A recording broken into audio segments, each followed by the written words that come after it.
Dans une élection, chaque voix compte. Il faut donc connaître l'électeur et adapter son discours pour le convaincre.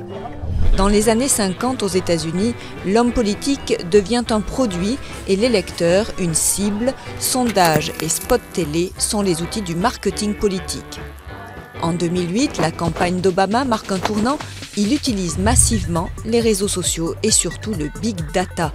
Cette énorme masse de données extrêmement diverses et précises.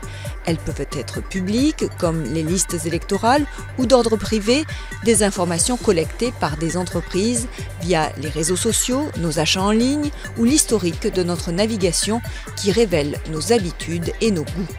Une fois croisées et compilées dans des super logiciels, elles établissent le profil détaillé de chaque citoyen et les classent en groupes et sous-catégories. Les célibataires technophiles, les seniors éco-responsables ou les familles branchées culture par exemple. Obama avait fiché 220 millions de personnes, soit la quasi-totalité du corps électoral, en croisant sa propre base de données avec des informations commerciales, ethniques ou religieuses.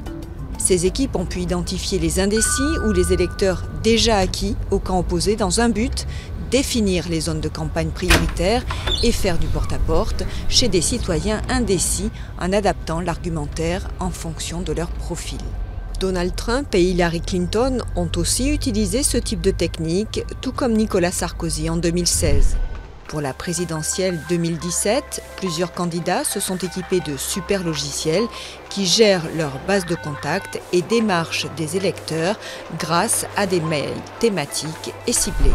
En Europe et en particulier en France, les lois sur la protection des données individuelles encadrent l'exploitation du big data. Les citoyens doivent théoriquement donner leur accord pour chaque donnée personnelle utilisée, mais en pratique, ces règles sont parfois contournées.